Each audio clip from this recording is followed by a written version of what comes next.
வணக்கம். சாட்பாட்கள், இமேஜ் ஜெனரேட்டர்கள் இதெல்லாம் எப்படி வேலை செய்யுதுன்னு என்னைக்காவது யோசிச்சிருக்கீங்களா? வாங்க, இந்த விளக்கத்துல இதுக்கு பின்னாடி இருக்கிற டெக்னாலஜிய சிம்பிளா புரிஞ்சுக்கலாம். சரி, முதல் கேள்வி.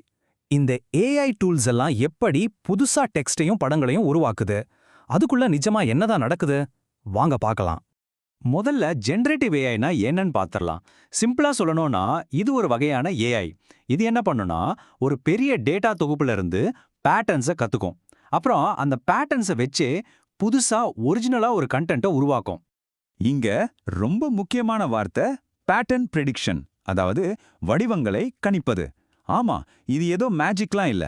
அது கத்துக்கிட்ட தகவல்களை வச்சு அடுத்து என்ன வரும்னு கணிக்கிற ஒரு ப்ராசஸ், அவ்வளோதான். இதை இன்னும் சிம்பிளா புரிஞ்சிக்க இந்த வரிய பாருங்க.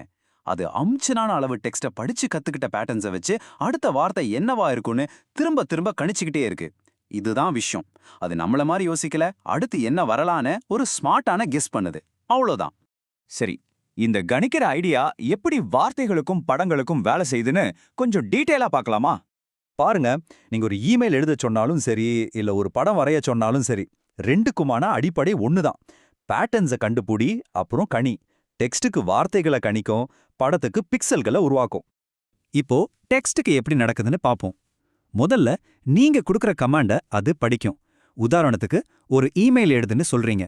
ரெண்டாவதா அது கத்துக்கிட்ட விஷயங்களை வச்சு அடுத்தடுத்த வார்த்தைகள் என்னவா இருக்கும்னு கணிக்க ஆரம்பிக்கும். மூணாவதா அந்த வார்த்தையை சேர்த்துக்கும்.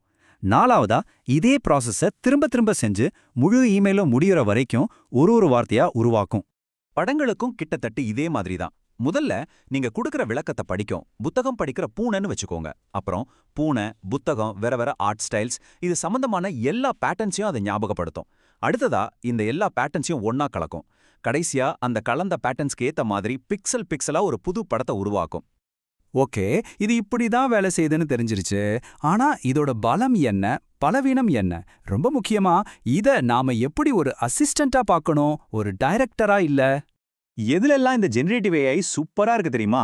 ஒரு முதல் டிராஃப்ட் எழுத, சம்மரி பண்ண, கிரியேட்டிவா கதை ஐடியாஸ், பாட்டு வரிகள் யோசிக்க, கோடிங் எழுத, இப்படி முதல் கட்ட வேலைகள் எல்லாம் நொடியில செஞ்சு முடிச்சிரும். ஒரு நல்ல ஸ்டார்டிங் பாயிண்ட்டுக்கு இது ஒரு பவர்ஃபுல் அசிஸ்டன்ட். ஆனா இதோட லிமிட்ஸையும் நம்ம புரிஞ்சுக்கணும். ஏஐ சில சமயம் ஹாலுசினேட் பண்ணும். அதாவது இல்லாத விஷயங்கள் எல்லாம் உண்மையா இருக்கிற மாதிரி சொல்லும். தப்பான தேதிகள், உண்மைகள், ரெஃபரன்சஸ் இதெல்லாம் அதுவா இட்டுக்கட்டி சொல்ல வாய்ப்பு இருக்கு. ஏன்னா அதுக்கு பேட்டர்ன்ஸ் தான் தெரியுமே தவிர எது உண்மை எது பொய்ன்னு தெரியாது. அதனால இந்த உறவை இப்படிதான் நாம பார்க்கணும். நீங்க தான் டைரக்டர், உங்க முடிவு தான் இறுதியானது. ஏஐ வெறும் ஒரு அசிஸ்டன்ட்.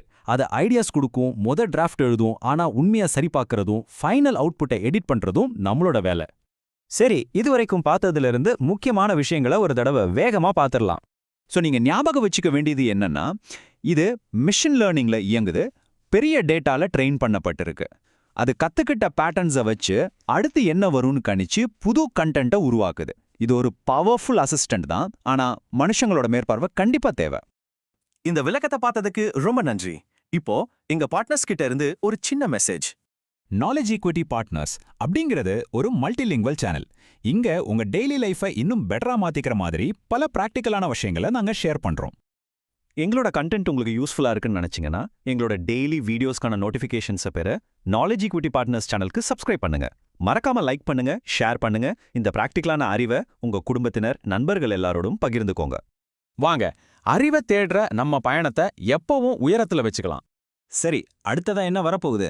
இந்த ஏஐக்கெல்லாம் சக்தி கொடுக்கிற அந்த எரிபொருள் எது? எங்களோட அடுத்த விளக்கத்துல ஏஐக்கு உயிர் கொடுக்கிற முக்கியமான விஷயமான டேட்டாவை பத்தி பார்க்க போறோம். மிஸ் பண்ணாம பாருங்க.